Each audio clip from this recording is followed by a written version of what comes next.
Hello बच्चों, आज हम सॉल्व करेंगे कक्षा 12 के भौतिक विज्ञान का प्रश्न पत्र। कोड है 346 GB। ये वर्ष 2022 का दूसरा सेट है भौतिक विज्ञान का, और आज हम इस सेशन में सॉल्व करने वाले हैं इस सेट के दूसरे पार्ट को। पहले पार्ट में हमने क्वेश्चन नंबर 1 और 2 दोनों को सॉल्व किया है। इसमें हम क्वेश्चन नंबर 3 और 4 को सॉल्व करने की कोशिश करेंगे। तो बने रहिए वीडियो में शुरुआत से लेकर के अंत तक, ताकि आपको हर एक बात बेहतर तरीके से समझ में आ सके। प्रश्न है क्वेश्चन नंबर 3 का फर्स्ट पार्ट। एक द्वि उत्तल लेंस की वक्रता त्रिज्याएं 15 सेंटीमीटर और 30 सेंटीमीटर हैं। 1.65 अपवर्तनांक वाले द्रव में डुबोने पर इसकी फोकस दूरी ज्ञात कीजिए। कांच का अपवर्तनांक 1.5 है। द्रव में लेंस की प्रकृति क्या है? दो चीज निकालना है। एक पूछा है फोकस दूरी बताओ जब पूरे लेंस को किसी द्रव में डुबा दिया है। दूसरा, द्रव में लेंस की प्रकृति कैसी होगी, मतलब पहले तो उत्तल था, पानी में डुबोने के बाद क्या उत्तल जैसा होगा या फिर अवतल हो जाएगा। तो इस सवाल को लगाने से पहले सबसे पहले चित्र बनाना जरूरी है। जैसे ये हो गया उत्तल लेंस का। ये द्वि उत्तल लेंस कहने का मतलब है दोनों तरफ का भाग जो है कन्वेक्स है, दोनों तरफ का हिस्सा उठा है, जिसमें से एक की त्रिज्या 15 सेंटीमीटर और एक की 30। पहला वाला ये पृष्ठ है, ये वाला, इसकी त्रिज्या इस साइड आएगी, ये है 15 सेंटीमीटर, और यह दूसरा वाला इसकी इस साइड आएगी, ये R2 होगा, ये हो जाएगा माइनस में 30 सेंटीमीटर। माइनस में ये होगा, वो वाला प्लस में होगा। साथ में क्या दिया, इसका अपवर्तनांक जिसे लिखते हैं N2 से, ये है 1.5, और जो द्रव है लेंस के जो चारों तरफ का मीडियम होता है उसे N1 से दिखाते हैं, वो है 1.65, क्योंकि जब लेंस को लिक्विड में डुबोएंगे तो लेंस के चारों तरफ लिक्विड हो जाएगा। तो जो लेंस के चारों तरफ होता है वो होता है मीडियम N1, और लेंस का जो होता है वो N2 होता है। तो इतना सारा चीज दिया है, तो यहाँ पे लिखेंगे सबसे पहले R1 की वैल्यू 15 सेंटीमीटर, चाहे तो आप ऐसा लिख सकते हो। द्वि उत्तल लेंस के एक पृष्ठ की वक्रता त्रिज्या R1 बराबर 15 सेंटीमीटर, दूसरे की वक्रता त्रिज्या R2 बराबर माइनस में 30 सेंटीमीटर। तो जैसा अच्छा लगे वैसे करो। R2 की वैल्यू हो गई माइनस में 30 सेंटीमीटर, N1 की वैल्यू हो गई 1.65, और N2 की वैल्यू हो गई 1.5। निकालना है फोकस दूरी, तो लिखेंगे लेंस की फोकस दूरी, लेंस की द्रव में फोकस दूरी, पानी के भीतर फोकस दूरी के लिए फार्मूला लगाएंगे। फार्मूला क्या होता है, 1/f इक्वल N2/N1 माइनस 1 कोष्ठक में 1/R1 माइनस 1/R2, यही फार्मूला होता है। अब यहाँ पे समझ लीजिए पूरा क्या है। F लेंस की फोकस दूरी है, N2 ये लेंस का अपवर्तनांक है, N1 लेंस के चारों तरफ के मीडियम का अपवर्तनांक है, R1 पहले सरफेस की वक्रता त्रिज्या, R2 दूसरे सरफेस की वक्रता त्रिज्या। चाहे तो आप इसे ऐसा भी लिख सकते हो कि ये NL है, ये NG है, या फिर N2/N1, ये भी ठीक है। तो ये होगा 1/f इक्वल N2 लेंस के चारों तरफ के मीडियम का अपवर्तनांक और लेंस का अपवर्तनांक दोनों यहाँ पे रखना है। तो N2 की वैल्यू है 1.5, लेंस का अपवर्तनांक बटे उसके चारों तरफ के मीडियम का अपवर्तनांक 1.65, ऋण 1/R1 का मान 15, ऋण R2 का मान ऋण 30, या 1/f बराबर आएगा, इस साइड जाएगा, ये कितना होगा 1.5 ऋण 1.65 बटे में आएगा 1.65।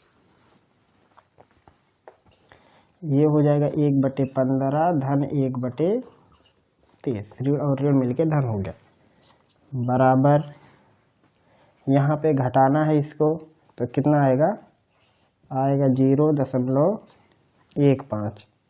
घटाएंगे जब 1.65 में से 1.5 घटाएंगे तो आएगा 0.15, नीचे 1.65 और ये माइनस में आएगा क्योंकि ये गिनती बड़ी है।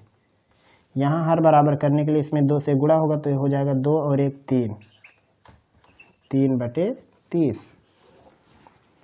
तो ये हो जाएगा 1/f बराबर, दशमलव हट जाएगा क्योंकि इधर भी दशमलव के आगे 2 गिनती, इधर भी 2 गिनती, तो ये हो जाएगा 15/165 गुणे 3/30 को काट के बना सकते हो 1/10, होगा 1/10 बराबर ऋण, ये कट जाएगा तो नीचे आएगा 11, ये हो गया 1/10, तो ये हो जाएगा 1/f बराबर ऋण 1/110 या f बराबर होगा ऋण 110 सेंटीमीटर।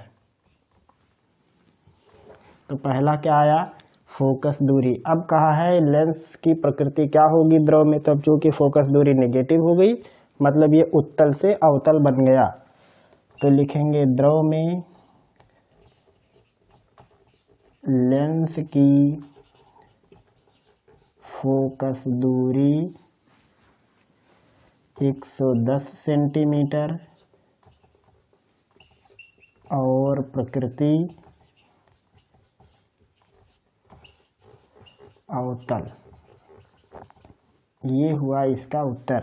और एक चीज़ सिंपल इसमें याद रखो, कभी कभी विकल्प में आ जाता है कि इतना अपवर्तनांक है, पानी में डुबा देंगे तो क्या हो जाएगा, नेचर केवल पूछा जाता है विकल्प में।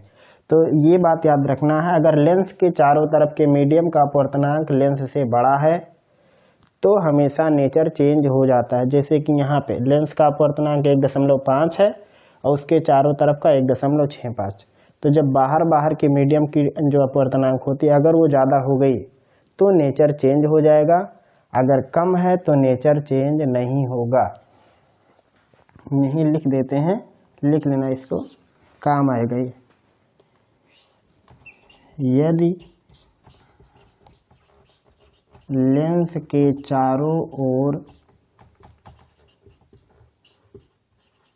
के माध्यम का अपवर्तनांक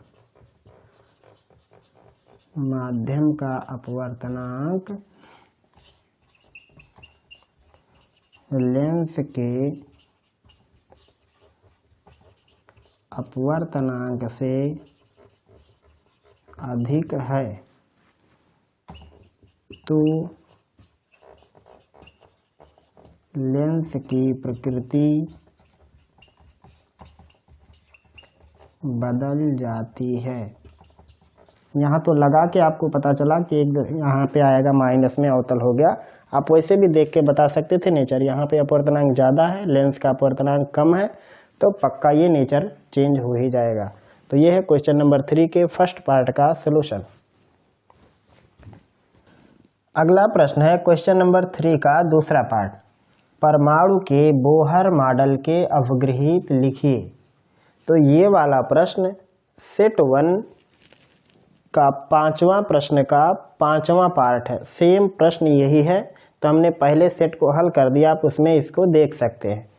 ऐसे ही ये जो तीसरे का तीसरा प्रश्न है, प्रश्न ये है, विद्युत चुंबकीय तरंगे क्या होती हैं, इनके संचरण आरेख खींचकर विद्युत क्षेत्र एवं चुंबकीय क्षेत्र अवयव दिखाइए। ये पहले सेट के तीसरे का दूसरा खंड यही है। तो ये दोनों प्रश्न आपको सेट 1 में मिल जाएंगे, उसमें हमने इनको सॉल्व कर दिया है, कैसे लिखना वो सभी आपको सेट 1 में मिल जाएगा। अगला प्रश्न है तीसरे का चौथा पार्ट। प्रश्न क्या है, एक 2He4 नाभिक, ये है हीलियम, 2He4 नाभिक को मुक्त प्रोटॉन और न्यूट्रॉन में विखंडित करने के लिए न्यूनतम कितनी ऊर्जा की आवश्यकता होगी। हाइड्रोजन परमाणु 1 न्यूट्रॉन और 2He4 यानी हीलियम परमाणु के परमाणु द्रव्यमान मात्रक AMU में दिए हैं, एटॉमिक मास यूनिट। सारी वैल्यू दी हुई है। ये है हाइड्रोजन परमाणु का द्रव्यमान, यह है न्यूट्रॉन का द्रव्यमान और यह है हीलियम का द्रव्यमान। तो सबसे पहले जो दिया उसको लिख देते हैं, फिर हम आपको लगाना सिखाते हैं। क्या क्या इसमें दिया हुआ है। यह है हाइड्रोजन परमाणु, तो चूंकि इसे तोड़ना है प्रोटॉन और न्यूट्रॉन में, हाइड्रोजन क्यों दिया है, क्योंकि हाइड्रोजन परमाणु का द्रव्यमान ही प्रोटॉन का द्रव्यमान होता है। तो यहाँ पे क्या क्या दिया हुआ है, दिया है प्रोटॉन का द्रव्यमान, प्रोटॉन का द्रव्यमान, इसको लिख देते हैं mp, मास ऑफ प्रोटॉन। ये है 1.007825 एटॉमिक मास यूनिट। अगला है न्यूट्रॉन,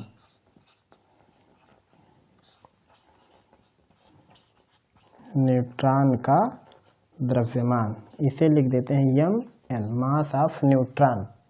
यह 1.008665 एटॉमिक मास यूनिट। अगला है 2He4, इसका द्रव्यमान, ये हीलियम है तो इसको ऐसे ही लिख देते हैं मास ऑफ 2He4 बराबर ये दिया 4.002603 एटॉमिक मास यूनिट। अब इस प्रश्न को कैसे हल करना है। इस प्रश्न को हल करने के लिए सबसे पहले इस रिएक्शन का समीकरण लिखेंगे या इस रिएक्शन को लिखेंगे कि कैसे रिएक्शन हुआ है, फिर लगाएंगे। एक तरीका है फार्मूला और एक तरीका है आप रिएक्शन के हिसाब से लगाओ। तो इसको रिएक्शन के हिसाब से ही लगाओ तो ज़्यादा बेहतर रहेगा। कैसे लगाना है हम आपको सिखा दे रहे हैं, फिर चाहे विखंडन का सवाल हो या संलयन का सवाल हो, दोनों आप लगा सकते हो। तो सबसे पहले रिएक्शन को लिखेंगे। रिएक्शन है 2He4, इसी को तोड़ना है,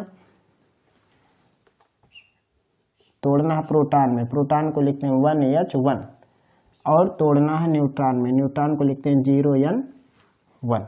तो सबसे पहले नीचे वाला चीज़ बैलेंस करेंगे। नीचे 2 है, यहाँ 1 और यहाँ 0, तो इसमें कर देते हैं 2 से गुणा। अब नीचे भी 2 हो गया क्योंकि 2 एक अन्य 2, ऐसे देख सकते हो 2 एक अन्य 2 और इधर 0 मिला के नीचे 2 हो गया। लेकिन ऊपर वाला भी डिसबैलेंस है, देखो 2 का 1 में गुणा, 2 और 1 ये 3, तो अगर यहाँ पे 2 का गुणा कर दें तो ऊपर वाला बराबर हो जाएगा 2 एक अन्य 2, 2 एक अन्य 2 4 और नीचे भी बराबर हो गया। अब चूंकि इसे तोड़ना है इसको, तो जिसे तोड़ना होता है उसे ऊर्जा देनी पड़ती है। तो मान लो इसको हम E एनर्जी दे रहे हैं। इतनी एनर्जी देने के बाद 2He4 टूट गया है प्रोटॉन में और न्यूट्रॉन में। तो इस एनर्जी की वैल्यू क्या होगी, इसकी वैल्यू निकालनी है अगर, तो इन दोनों की एनर्जी जो आपका राइट साइड में है इसकी ऊर्जा और बाएं पक्ष की ऊर्जा बराबर होगी। या कह सकते हैं अगर हमें E की ऊर्जा निकालनी है तो इस पूरी एनर्जी में से इसकी एनर्जी को घटा देंगे तब भी आ जाएगा। सिंपल, और कुछ नहीं करना। तो यहाँ पे सबसे पहले क्या लिखेंगे, लिखेंगे द्रव्यमान क्षति। द्रव्यमान क्षति कैसे निकालेंगे, जिस साइड E है देखो ये इधर E है, ये इस साइड का द्रव्यमान आपको जोड़ लेना है और ये वाला द्रव्यमान, दोनों में से पक्का ये वाला बड़ा आएगा ये कम आएगा। देखो एक प्रोटॉन का द्रव्यमान यहाँ पे दिया हुआ है, उसमें 2 से गुणा कर देते हैं। ये लो, ये हो जाएगा 2 गुणे, एक प्रोटॉन का वजन कितना है 1.007825 धन 2 गुणे एक न्यूट्रॉन का वजन है 1.008665, कितना आएगा ये 2 का 5 में गुणा 10। चाहे तो पहले जोड़ लेते हैं फिर 2 से गुणा कर लेंगे, क्योंकि 2 दोनों में है तो इसको कॉमन ले लेते हैं, जोड़ेंगे 5 5 10, 2 और 6 8, 1 हासिल 9, फिर 8 और 6 14 हो जाएगा, 1 बचेगा, 7 8 15 1 16 और 1 1 2, इसमें 2 से कर देते हैं गुणा। तो 2 0 दोनों 18 2 9 18, 2 चौको 8 1 9, 2 का 6 में 12, 2 का 1 में 3, 0 4। इधर है E प्लस, यहाँ पे लिख देना दोनों में। इसका वजन दिया है 4.002603। तो यहाँ पे जो द्रव्यमान क्षति निकलेगी वो द्रव्यमान क्षति क्या होगी, ये वाले द्रव्यमान में ये वाला द्रव्यमान घटा देना है, तो सिंपल बन जाएगा द्रव्यमान क्षति, जो कि यहाँ हमने लिखा। तो डायरेक्ट यहाँ लिख दे रहे हैं द्रव्यमान क्षति कितना आ गया, आया 4.03298, इसमें से घटा देना है 4.002603। तो अब इसको घटाएंगे तो क्या आएगा, देखो 10 में से 3 जाएगा 7 बचेगा, यहाँ हो गया 7, 7 में से 0 घटाएंगे तो हो गया 7, यहाँ बचा 9, 9 में से 6 घटाएंगे तो आएगा 3, यहाँ है 2, 2 में से 2 घटाएंगे तो 0, यहाँ बचा है 3, 3 में से 0 घटाएंगे तो आएगा 3, 0 में से 0 0 हो जाएगा, 4 में से 4 घटेगा तो 0 हो जाएगा। ये हो गया द्रव्यमान क्षति। अब निकालना है ऊर्जा E की वैल्यू। तो इसकी वैल्यू निकालने के लिए क्या करना है, जो द्रव्यमान क्षति आए उसमें 931.5 से गुणा कर देंगे। तो यहाँ पे लिखेंगे विखंडन के लिए आवश्यक ऊर्जा E बराबर द्रव्यमान क्षति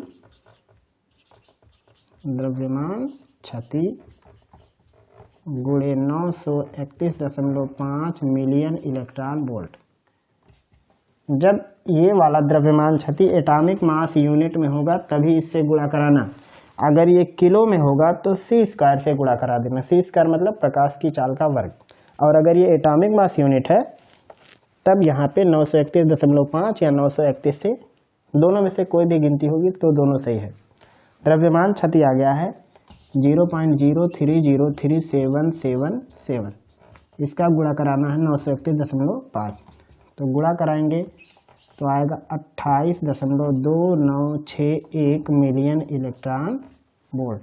चाहे तो आप इसको लिख सकते हो 28 यानी 28.29।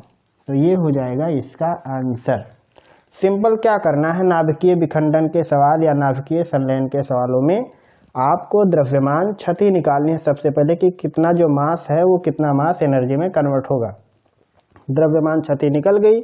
अगर आपका यूनिट जो है वो mu में है तो 931 से या 931.5 से गुणा करा देना। अगर ये किलोग्राम में है तो c² से गुणा करा देना है बस। तो ये है क्वेश्चन नंबर 3 के 4th पार्ट का सॉल्यूशन, आप इसे लगा सकते हैं। अगला प्रश्न है क्वेश्चन नंबर 4 का फर्स्ट पार्ट। प्रिज्म के पदार्थ के अपवर्तनांक n का सूत्र, अल्पतम विचलन कोण और प्रिज्म कोण के पदों में निगमित कीजिए। मतलब आपको फार्मूला ड्राइव करना है। तो सबसे पहले इसका फिगर बनाएंगे। मान लेते हैं कोई एक प्रिज्म है, नाम दे देते हैं ABC, जहां A इसका प्रिज्म कोण है। इस पे एक प्रकाश की किरण आपतित हो रही है, ये अंदर अंदर जा रही है, फिर ये बाहर से निकल गई। जब भी याद रखना, जब भी अल्पतम विचलन कहा जाए तो अंदर प्रिज्म के भीतर जो प्रकाश की किरण चलती है वो आधार के समांतर होती है। जब भी अल्पतम विचलन कोण कहा जाए तो यही कंडीशन होता है, हमेशा पैरेलल। मान लो ये लाइट जाना था ऐसे, लेकिन प्रिज्म की वजह से कुछ मुड़ गया और फिर आगे सरफेस था तो कुछ और मुड़ गया, ये वाला। तो इस कोण को कहते हैं अल्पतम विचलन कोण, ये वाला। प्रिज्म पर आपतित प्रकाश की किरण और प्रिज्म से निर्गत प्रकाश की किरण, दोनों किरणों के बीच में बनने वाले जो कोण होते हैं वो होता है विचलन कोण। अगर ये न्यूनतम विचलन कोण है तो प्रिज्म के भीतर प्रकाश की किरण आधार के समांतर होती है। तो जहाँ पे प्रकाश की किरण आपतित हुई है यहाँ पे खींचेंगे एक अभिलंब। अभिलंब और आपतित किरण के बीच बनने वाले कोण को कहते हैं आई। एक अभिलंब यहाँ भी खींचना पड़ेगा सरफेस पे, इसको मिला देते हैं से, ये वाले को लिख देते हैं ई से, निर्गत कोण। चाहे तो आप इसको भी आई से लिख सकते हो। क्यों आई से लिख सकते हैं? जब भी ये वाली लाइन पैरेलल होगी तो बाहर का कोण इस तरफ का हमेशा बराबर होगा। चाहे आप इसे आई और ई से लिखो चाहे दोनों तरफ। ये वाले एक को लिख देते हैं R1, एक को लिख देते हैं R2, चाहे दोनों को R लिख सकते हो। दोनों को R क्यों लिखेंगे? जब इधर का दोनों कोण बराबर होगा तो ये वाले दोनों कोण बराबर होंगे। अगर ये दोनों कोण अलग अलग होता तो ये वाले दोनों कोण भी अलग अलग होते। तो यहाँ पे सबसे पहले हम लिखेंगे माना एक प्रिज्म, क्योंकि परीक्षा में लिख के देना है। माना एक प्रिज्म जिसका अपवर्तनांक n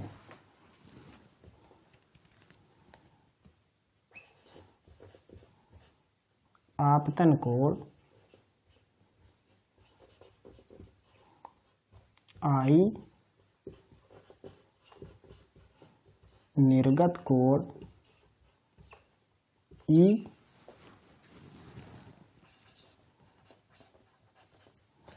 अल्पतम विचलन कोण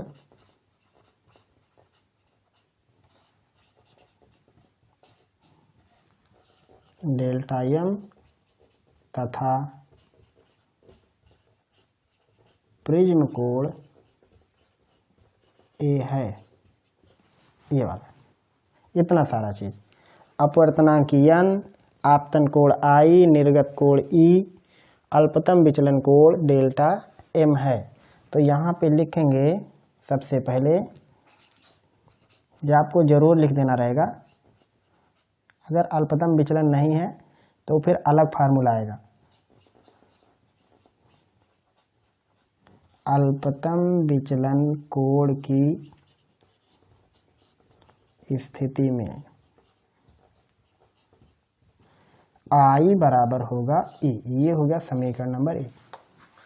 जब भी अल्पतम विचलन कोण होगा तो ये वाला दोनों कोण, आपतन कोण और निर्गत कोण, हमेशा बराबर होंगे। और यहाँ पे कुछ नाम लिख देते हैं, जैसे यहाँ पे मान लो ABC हो गया, यहाँ पे लिख देते हैं मान लो PQRS,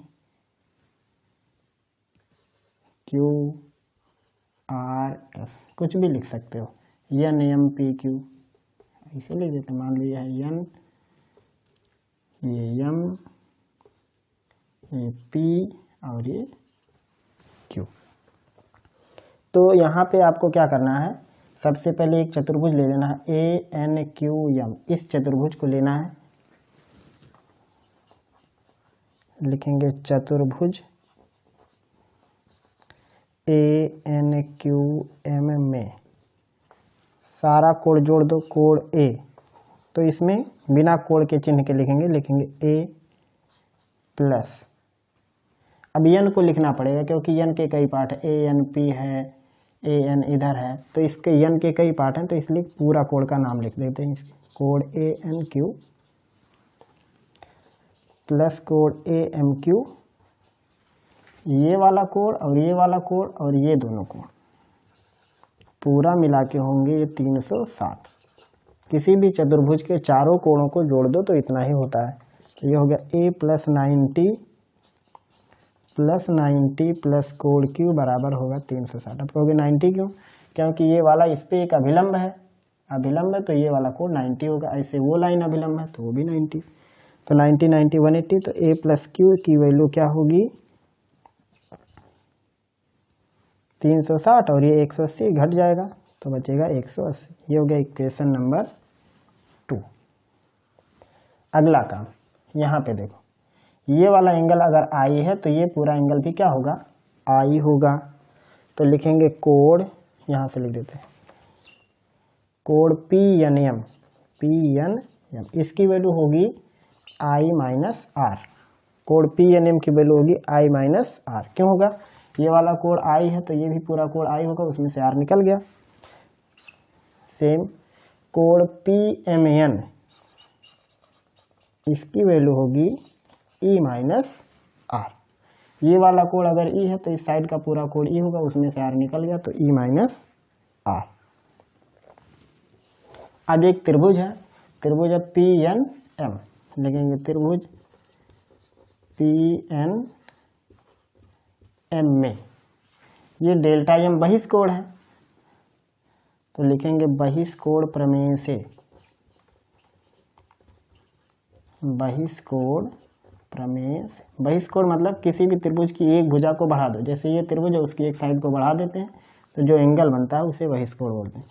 बहिष्कोण होता है दूर के दो कोणों के योगफल के बराबर हो, तो इससे दूर एक कोणीय है एक कोणीय, तो दोनों जोड़ना रहेगा, तो होगा कोण पी एन एम प्लस कोण पी एम एन।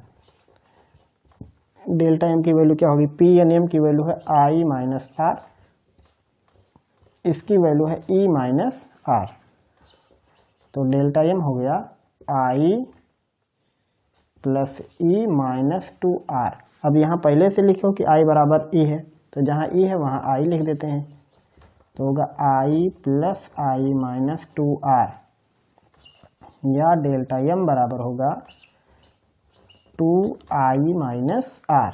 इसको लिख सकते हैं डेल्टा एम बाई 2 बराबर i माइनस r, या फिर यहाँ से लिख सकते हैं i बराबर होगा delta M by 2 plus R. ये हो गया इक्वेशन नंबर 3।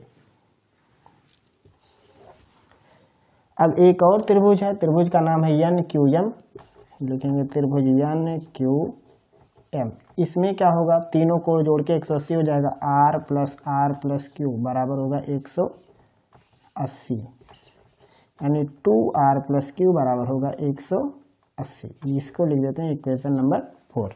अब देखो इक्वेशन 2 और इक्वेशन 4 को दोनों का राइट हैंड बराबर है तो लेफ्ट हैंड भी क्या होगा, बराबर।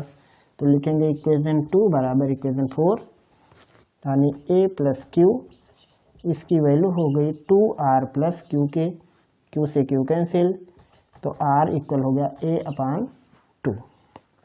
ये हो गया इक्वेशन नंबर 5। अब इस r की वैल्यू अगर यहाँ पे रख देंगे तीसरे में तो i का मान निकल जाएगा। लिखेंगे r का मान समीकरण 3 में रखने पर, तो i इक्वल आएगा डेल्टा m बाई 2 पहले से था और r का मान है a बाई 2, तो i की वैल्यू हो जाएगी a plus delta m by 2, या लिख सकते हो delta m plus a by 2। तो आपको मिल गया i का मान, r का मान। लिखेंगे स्नेल के नियम से, स्नेल के नियम से। अपवर्तनांक का फार्मूला क्या होता है, जब लाइट एक मीडियम से दूसरे मीडियम में जाती है तो अपवर्तनांक का फार्मूला होता है sine I by sine R. तो n बराबर होगा साइन आई का मान a plus delta m by 2 और r का मान आया a बाई 2। ये हो गया इस प्रश्न का सॉल्यूशन। तो ये था क्वेश्चन नंबर 4 का फर्स्ट पार्ट, जिसमें प्रिज्म के लिए अल्पतम विचलन कोण की स्थिति में अपवर्तनांक n का फार्मूला निकालना था। तो हमने उसको यहाँ पे सॉल्व कर दिया है। उम्मीद है आपको समझ में भी आ गया होगा। अगर आपका कोई भी परेशानी रहेगा आपको, तो आप हमें ज़रूर बताएंगे। अगला प्रश्न है क्वेश्चन नंबर 4 का सेकंड पार्ट। एक 50 वाट और 100 वोल्ट लैंप को 200 वोल्ट और 50 हर्ट्ज के विद्युत मेंस से जोड़ा गया है। लैंप को जलाने के लिए उसके श्रेणी क्रम में जुड़े आवश्यक संधारित्र की धारिता ज्ञात कीजिए। तो सवाल क्या है कि जो यहाँ पे बल्ब है उसकी शक्ति दिया 50 वाट और उस बल्ब को 100 वोल्ट से चलाया जाता है, लेकिन अगर उसे 100 वोल्ट से ना चला के 200 वोल्ट से कनेक्ट करना हो तो रास्ते में कितना माइक्रोफैराड का कैपेसिटर लगाना पड़ेगा सीरीज कनेक्शन में, जबकि कैपेसिटर को जिस कनेक्शन से जोड़ा गया है या जो सप्लाई दी गई है उस सप्लाई की फ्रीक्वेंसी है 50 हर्ट्ज। तो इसमें दिया हुआ है बल्ब की शक्ति, अभी हम आपको चित्र बना के भी बता देंगे। दिया है बल्ब की शक्ति, इसे लिखते हैं P से, ये है 50 वाट। विभव दिया है V बराबर 100 वोल्ट, मतलब ये बल्ब 100 वोल्ट से चल सकता है। तो इससे धारा की वैल्यू क्या आएगी, बल्ब में प्रवाहित धारा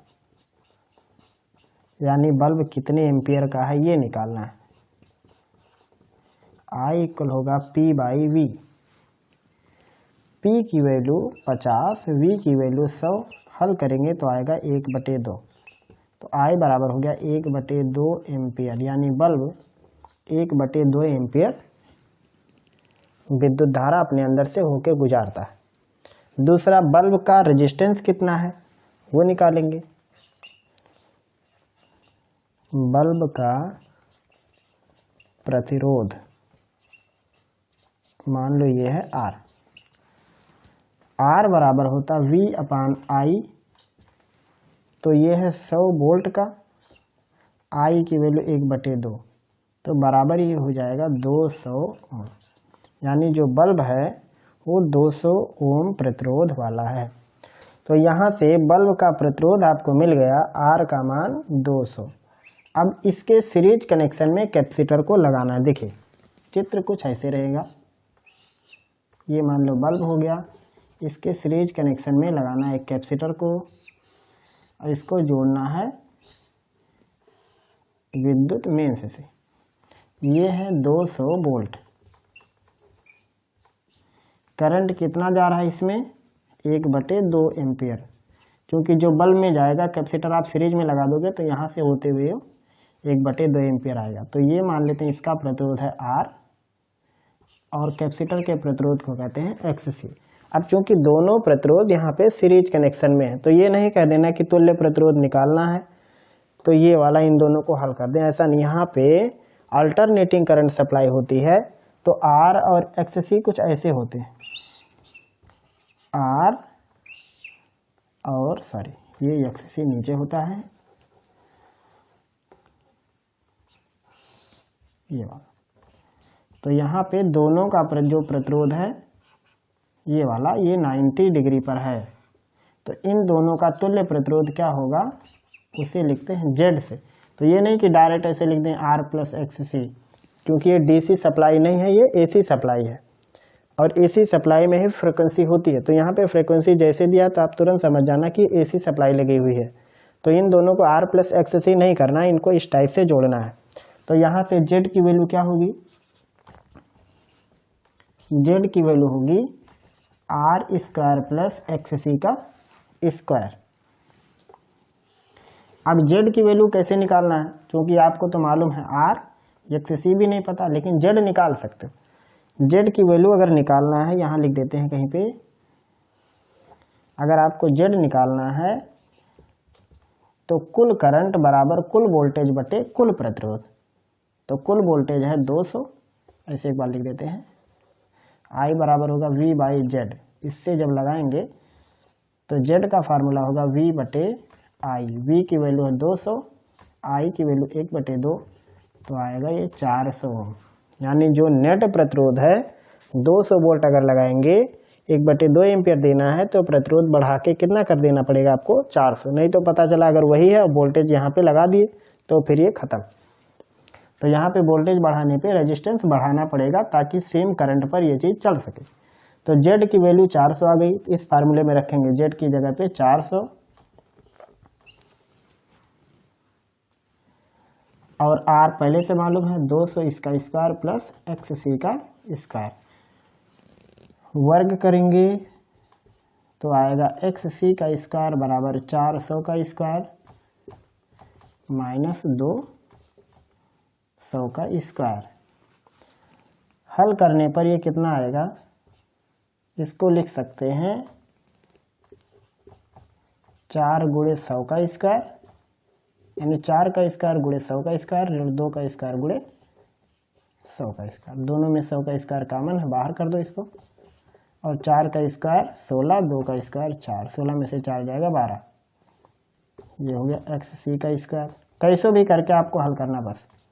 तो एक्स सी बराबर हो जाएगा 12 का वर्गमूल 4 करड़ी में 3 और 100 स्क्वायर का वर्गमूल होगा 100। ये 4 नहीं आएगा, 2 आएगा, 2 करड़ी में 3 गुणे 100।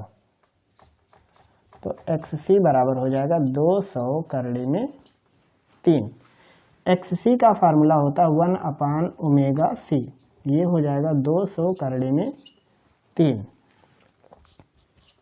और ओमेगा की वैल्यू होती है 2 पाई इंटू एफ, जहाँ एफ माने हैं फ्रीक्वेंसी, इंटू सी इक्वल हो गया 200 करड़ी में 3। तो सी यानी कैपेसिटर की धारिता निकालनी है, तो इस 200 करड़ी 3 को नीचे करना पड़ेगा। तो ये हो जाएगा 2 पाई एफ इंटू 200 करड़ी में 3, 1/2, पाई का मान 3.14, एफ का मान 50, इसका मान 200 करड़ी में 3। सारी वैल्यू रख देंगे जब, तो सी की वैल्यू आएगी 9.19 इंटू 10⁻⁻6। जब आप इसको हल करोगे तो यही आएगा। इसको आप लिख सकते हो 9.19 माइक्रो फैरड। तो ये हो जाएगा इस प्रश्न का सलूशन। तो उम्मीद है आपको ये प्रश्न भी समझ में आ गया होगा। आप इसे अपने कॉपी पर लिख सकते हैं। अगला प्रश्न है क्वेश्चन नंबर 4 का थर्ड पार्ट। विभव मापी का सिद्धांत परिपथ चित्र की सहायता से समझाइए। तो यहाँ पे हमने विभव मापी क्या है उसको भी लिख दिया है, उसका प्रिंसिपल भी लिख दिया है। विभव मापी क्या होता है, पोटेंशियोमीटर।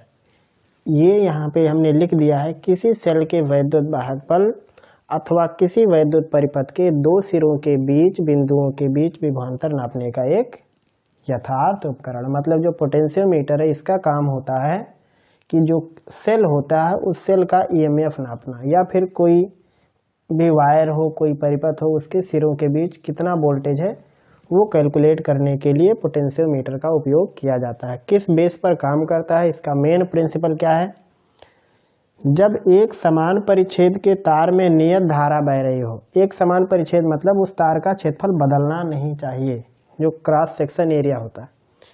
तो अगर कोई ऐसा वायर है तो उसमें अगर कोई करंट बह रही है और वो करंट फिक्स है, तो तार के किसी भाग के सिरों के बीच विभवांतर उस भाग की लंबाई के अनुक्रमानुपाती होती है। मतलब उस छोटे से पार्ट के अनुक्रमानुपाती होती है। मान लो विभवांतर V है और तार की कुछ लंबाई x है, तो V x के समानुपाती होगा। अगर आप तार की लंबाई को L मानते हो तो V समानुपात L होगा। इसी प्रिंसिपल पर काम करता है ये। तो आइए हम चित्र की सहायता से आपको इसे समझाने की कोशिश करेंगे। कैसे होता है पोटेंशियोमीटर। इसमें एक होती है बैटरी, तो ये बैटरी का चिन्ह बना देते हैं।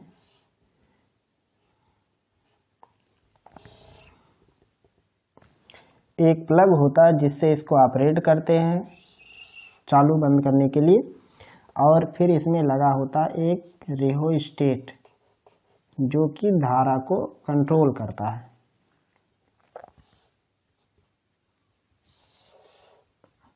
इसको इस पे खिसका सकते हैं, आगे पीछे इसको कर सकते हैं इसको।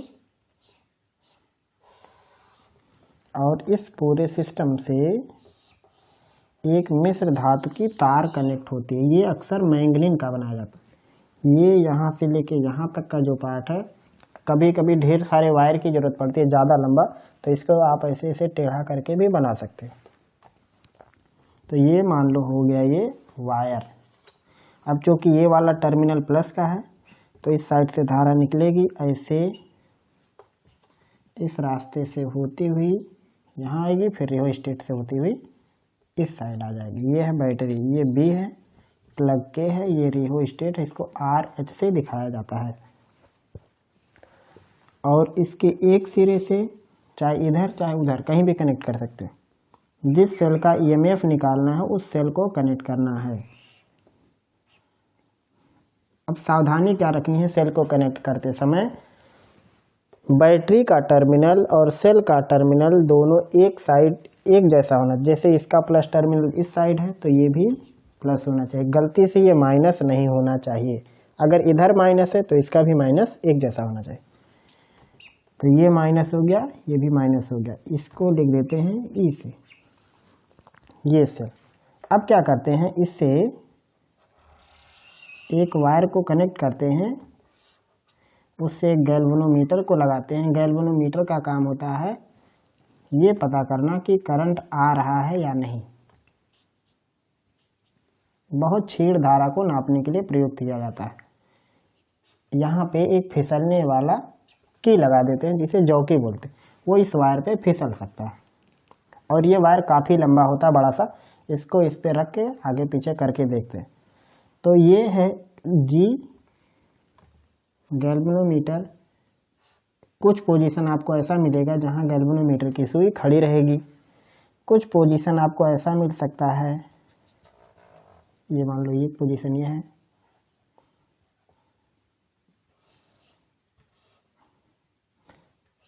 हो सकता है सुई एक तरफ डिफ्लेक्ट हो रही हो, ये पोजीशन लिख देते हैं J2 पोजीशन मान लो है। कुछ पोजीशन आपको ऐसा मिल सकता है,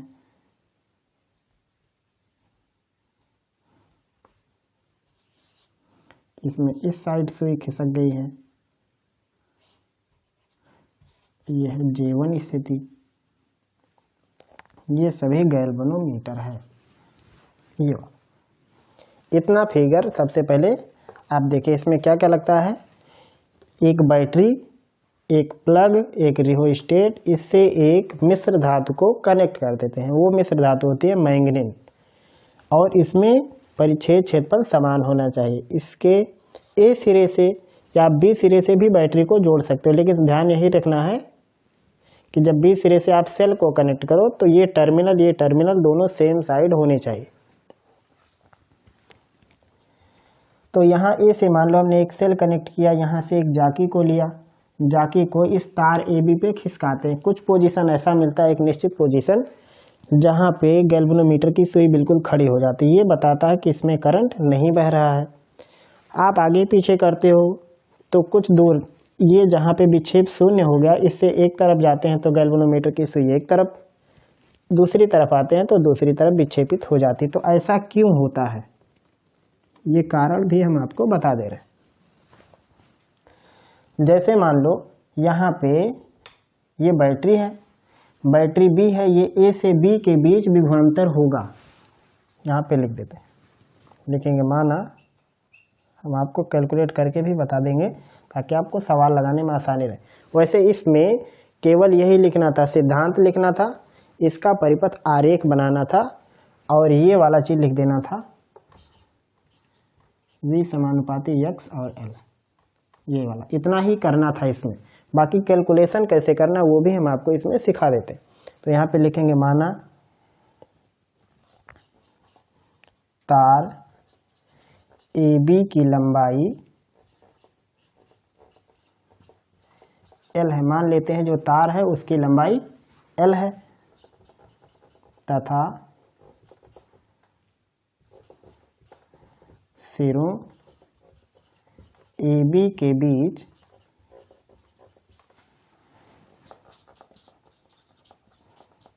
विभवांतर V है। मान लेते हैं कि तार A और B के बीच टर्मिनल वोल्टेज V है, मतलब L लंबाई में V वोल्टेज बटा है। तो लिखेंगे इसलिए L लंबाई में विभवांतर, L लंबाई में विभवांतर, ये हो गया V। देखेंगे इसलिए इकाई लंबाई में विभवांतर, मतलब जब लेंथ यूनिट हो जाएगी तब इकाई लंबाई में विभवांतर, L लंबाई में विभवांतर V है तो L लंबाई में विभवांतर हो जाएगा V/L। इसको बोलते हैं विभव प्रवणता, विभव प्रवणता, इसे K से भी लिखते हैं, लेकिन इसलिए x लंबाई में विभवांतर, इकाई लंबाई का विभवांतर v/l है, तो x लंबाई का विभवांतर हो जाएगा v/l इंटू x। तो सिंपल आप पोटेंशियोमीटर से कितनी दूरी पर जाके गैल्वेनोमीटर में विक्षेप जीरो हो जा रहा है उस दूरी को नाप लो। जैसे मान लो ये डिस्टेंस है x डिस्टेंस पे विक्षेप हो गया जीरो और पूरे वायर की लंबाई है l। तो आपको पूरे तार की लंबाई पता होनी चाहिए, साथ में कितनी दूरी पर विक्षेप जीरो हो गया है। तो यहाँ पे आपको सेल का ईएमएफ, मान लो ये सेल का यहाँ से यहाँ तक का कनेक्शन है, तो यहाँ से ईएमएफ मिल जाएगा। सेल का विद्युत वाहक बल E की वैल्यू हो जाएगी v/l इंटू x, या लिख सकते हो E बराबर kx, जहाँ k क्या है, विभव प्रवणता।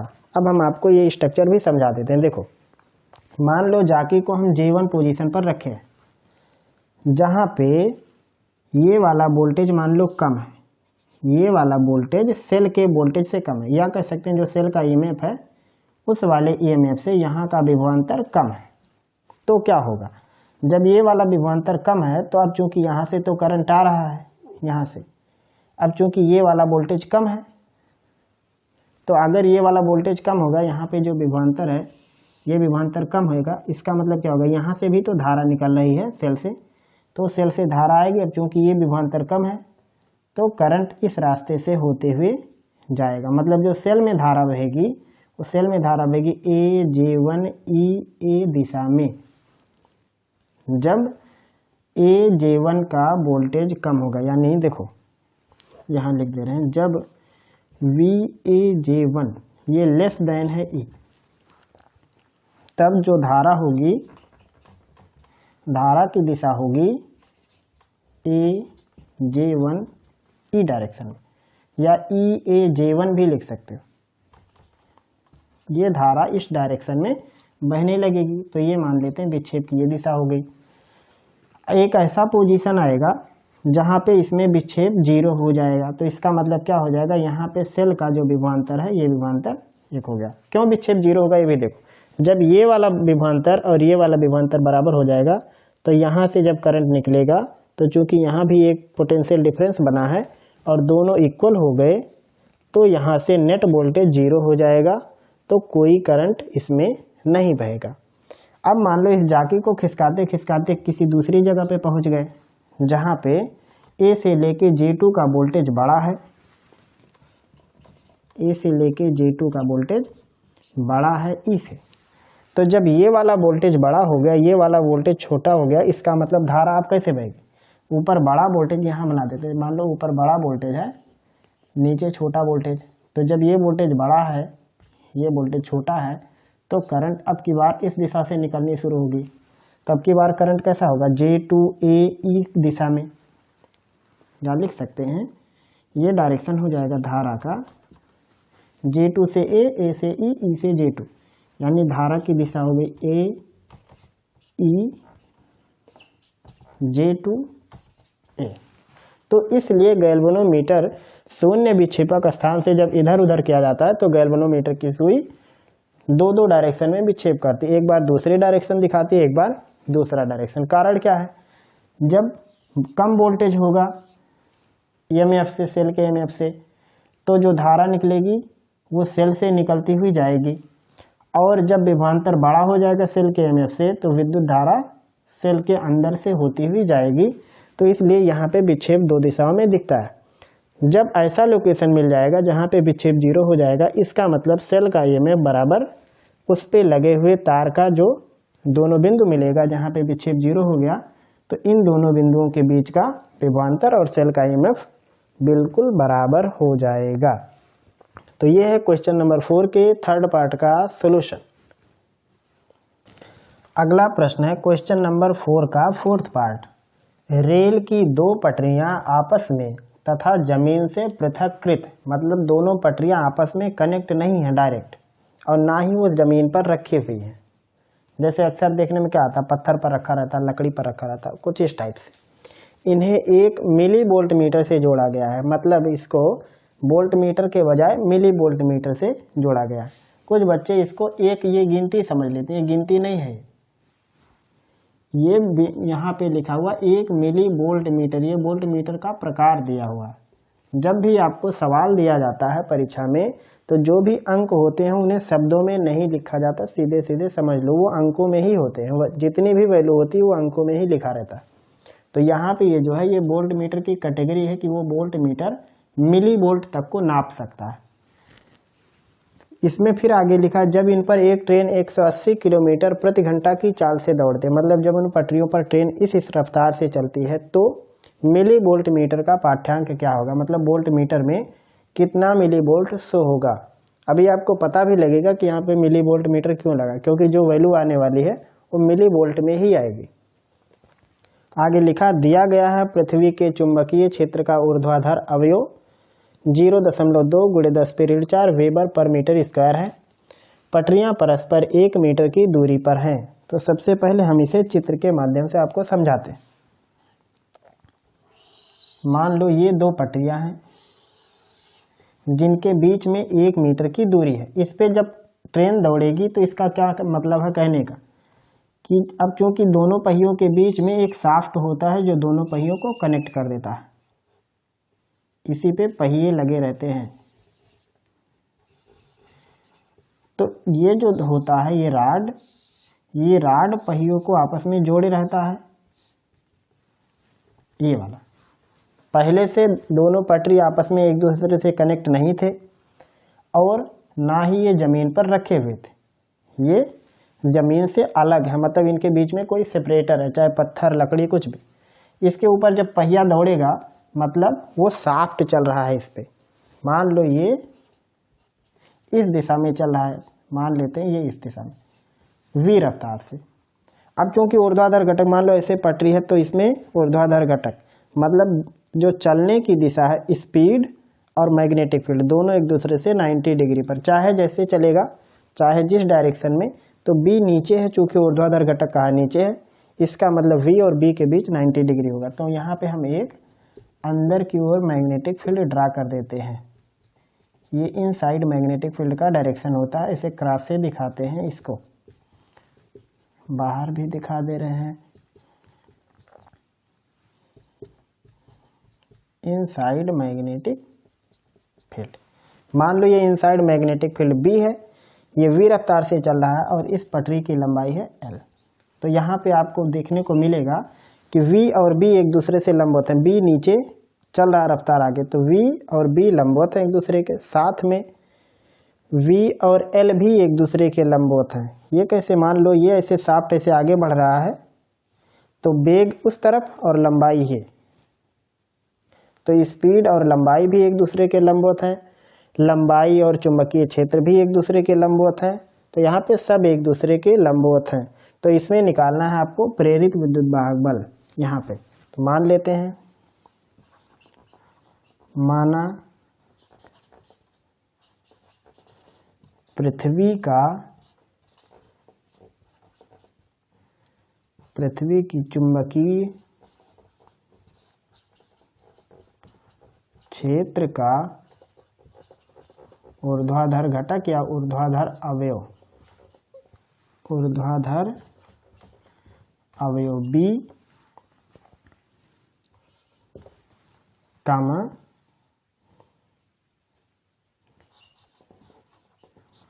ट्रेन का वेग v और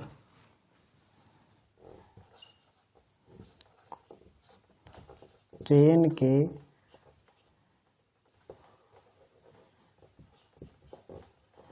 पटरियों के बीच की दूरी L है। अगर ट्रेन के पटरियों के बीच की दूरी ना देके उसके पहियों के बीच की दूरी लिखी जाती तब भी वही बात होगा, क्योंकि पहिए ही पटरी पर दौड़ेंगे, मतलब एक शाफ्ट चल रहा है।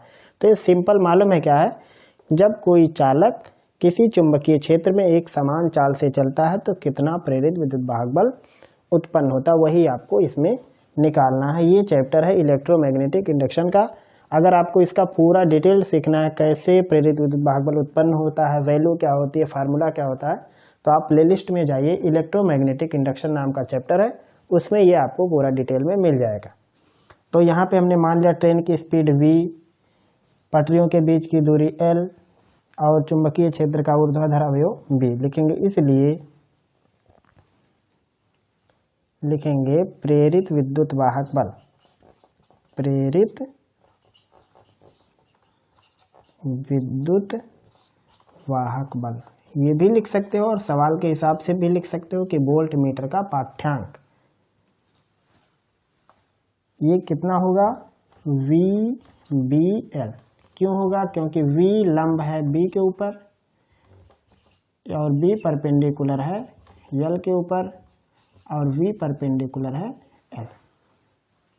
जब ये तीनों आपस में लंबवत होंगे तो यही फार्मूला लगेगा, नहीं तो फार्मूला होता V vector cross B vector dot L vector का। मान लो ये प्रेरित विद्युत वाहक बल E है, तो E बराबर हो जाएगा VBL। सारी वैल्यू रख देनी है। V की वैल्यू है 180 किलोमीटर प्रति घंटा, तो इसको मीटर पर सेकंड में बनाएंगे।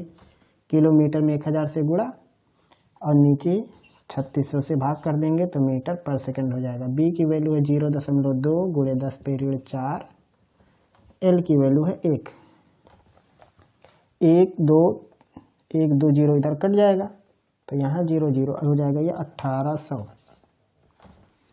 बटे में 36 गुणे 0.2 गुणे 10 पीरियड 4 कितना हो जाएगा, 18 दूनी 36, नीचे आएगा 2, तो ये हो जाएगा 100 बटे 2 गुणे 0.2 गुणे 10 पीरियड 4, ये हो जाएगा 50 गुणे 0.2 गुणे 10 पीरियड 4। एक जीरो से दशमलव खत्म हो जाएगा, 5 5 दूनी 10, 10 गुणे 10 पीरियड 4 यानी आएगा 10 पीरियड 3, और 10 पीरियड 3 को मिली बोलते हैं, तो ये हो जाएगा EMF 1 मिली वोल्ट। और सवाल में लिखा भी था मिली वोल्ट मीटर, अगर वोल्ट मीटर से नापेंगे तो वो 1 मिली वोल्ट दिखाएगा ही नहीं। इसलिए जब पटरी पर ट्रेन दौड़ती है तो लोगों को वोल्टेज का एहसास नहीं होता, मतलब करंट जैसा झटका नहीं लगता, क्योंकि वहाँ पे बहुत कम EMF बनता है। तो ये है क्वेश्चन नंबर 4 के 4th पार्ट का सलूशन। अगला प्रश्न है क्वेश्चन नंबर 4 का 5th पार्ट। प्रकाश वैद्युत प्रभाव से क्या तात्पर्य है, इस प्रभाव की आइंस्टीन द्वारा दी गई व्याख्या लिखिए। तो सबसे पहले हमने यहाँ पे उसका जवाब लिख दिया है कि किसे कहते हैं। यदि किसी धातु की सतह पर एक निश्चित आवृत्ति से अधिक आवृत्ति या एक निश्चित तरंग दैर्ध्य से कम तरंग दैर्ध्य का प्रकाश आपतित होता है तो धातु की सतह से मुक्त इलेक्ट्रॉन निकलने लगते हैं, जिसे प्रकाश वैद्युत प्रभाव कहते हैं। तो आइंस्टाइन ने जो समीकरण दिया था उसके आधार पर व्याख्या लिखनी है, तो यहाँ पे लिख लेते हैं। सबसे पहले माना उत्सर्जित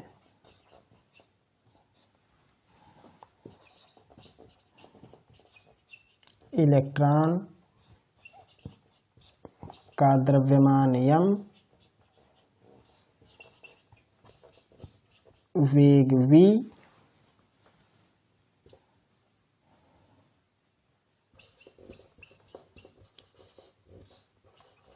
दहली आवृत्ति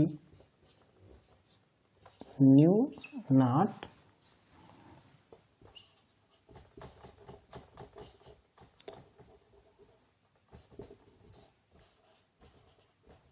आपतित प्रकाश की आवृत्ति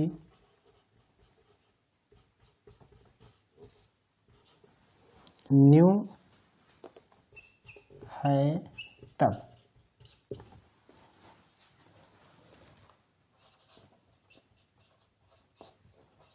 आइंस्टीन का प्रकाश वैद्युत समीकरण।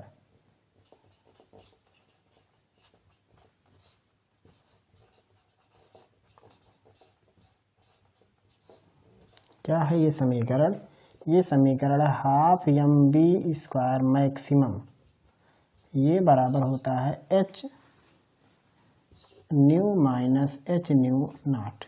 ये है जहाँ पे हाफ एम बी स्क्वायर को इस पूरे को बोलते हैं के मैक्सिमम, यानी अधिकतम गतिज ऊर्जा।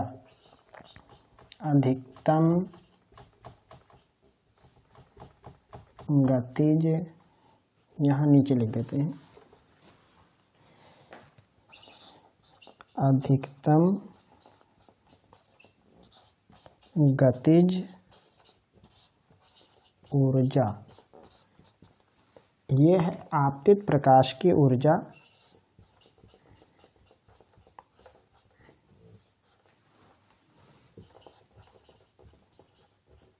या आपतित प्रकाश की कुल ऊर्जा। और ये जो एच न्यू नॉट है इसे कहते हैं कार्य फलन। मतलब कम से कम इतनी ऊर्जा चाहिए, उससे ऊपर जब होगा तब उत्सर्जन शुरू हो जाएगा। उससे नीचे रहेगा, कार्यफलन से कम एनर्जी रहेगी तो उत्सर्जन नहीं होगा।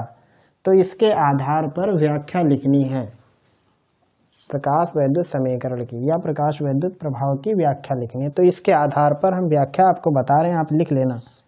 पहला, इसमें देखो, इसमें तीव्रता कहीं नहीं दिख रही, इंटेंसिटी। मतलब क्या है, अगर प्रकाश की तीव्रता बढ़ाने लगेंगे तो उससे गतिज ऊर्जा पे कोई प्रभाव नहीं पड़ेगा। यहाँ पे लिख देते हैं, अधिकतम गतिज ऊर्जा का, गतिज ऊर्जा पर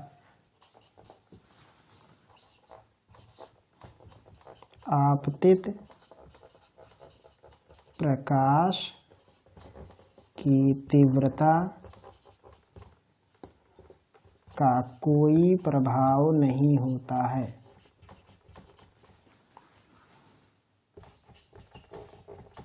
ये है पहला नियम।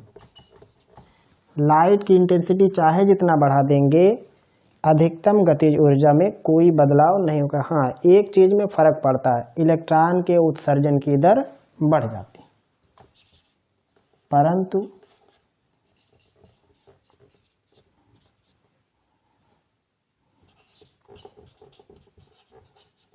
इलेक्ट्रॉन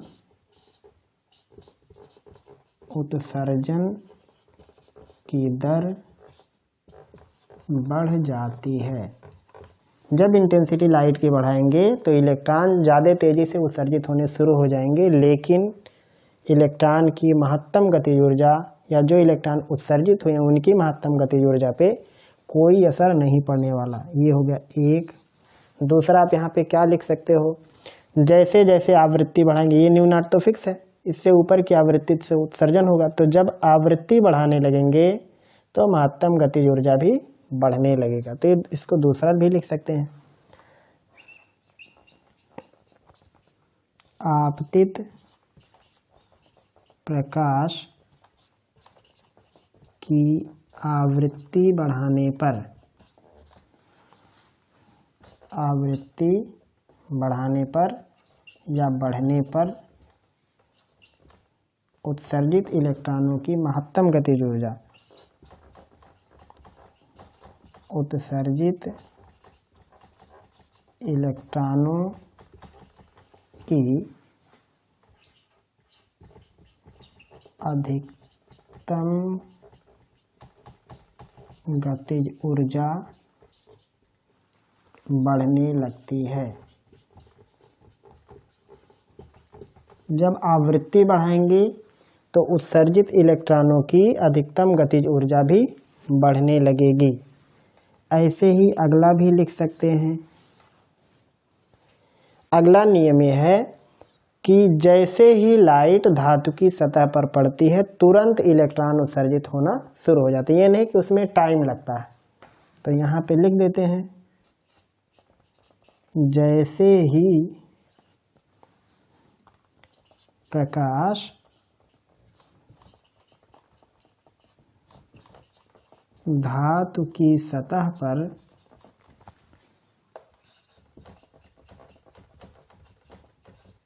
आपतित होते हैं तुरंत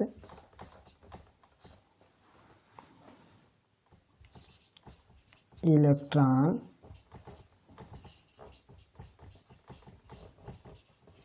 धातु की सतह से उत्सर्जित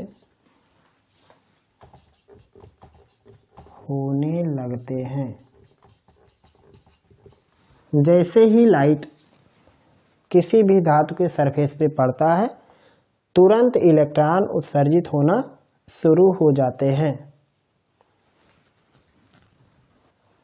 तो ये हुआ क्वेश्चन नंबर 4 के 5th पार्ट का सॉल्यूशन, जिसमें पूछा गया था प्रकाश वैद्युत प्रभाव क्या है, आइंस्टाइन द्वारा इसकी व्याख्या क्या दी गई है। आइंस्टाइन ने प्रकाश वैद्युत समीकरण जो अपना बनाया है उसका निष्कर्ष क्या है। तो पहला निष्कर्ष ये हुआ कि अधिकतम गतिज ऊर्जा प्रकाश की तीव्रता से कोई संबंध नहीं रखती। प्रकाश की तीव्रता चाहे कम करो या ज़्यादा, महत्तम गतिज ऊर्जा जो इलेक्ट्रॉन उत्सर्जन इलेक्ट्रॉन जो हो रहे हैं उनकी अधिकतम गतिज ऊर्जा का प्रकाश की तीव्रता दोनों का कोई तालमेल नहीं है, डिपेंड ही नहीं करते, लेकिन इलेक्ट्रॉन के उत्सर्जन की दर बढ़ जाती। दूसरा निष्कर्ष ये है कि आपतित प्रकाश की आवृत्ति अगर बढ़ाएंगे तो महत्तम गतिज ऊर्जा भी बढ़ जाएगी। तीसरा निष्कर्ष यह है कि जैसे ही लाइट किसी सरफेस पे पड़ता है तुरंत इलेक्ट्रॉन उत्सर्जन शुरू हो जाते हैं, मतलब उसमें समय अंतराल बिल्कुल शून्य होता है, यानी लाइट के आने में इलेक्ट्रॉन के निकलने में टाइमिंग की गैपिंग बिल्कुल 0 होती है। तो ये है क्वेश्चन नंबर 4 के 5th पार्ट का सॉल्यूशन। तो ये था आज का सेशन जिसमें हम लोग सॉल्व कर रहे थे कक्षा 12 के भौतिक विज्ञान का unsolve question paper set 2 346 GB 2022 में आया हुआ प्रश्न पत्र। आज के इस सेशन में हमने क्वेश्चन नंबर 3 और 4 को सॉल्व किया है। उम्मीद है आपको हर एक प्रश्न का उत्तर, हर एक प्रश्न को कैसे हल करना है समझ में आ गया होगा। अगर आपका कोई भी प्रश्न होगा तो आप हमें ज़रूर बताएंगे। फिर मिलेंगे हम लोग जल्द ही अगले सेशन के साथ। तब तक पढ़ते रहिए, अपनी तैयारी और भी बेहतर तरीके से करते रहिए।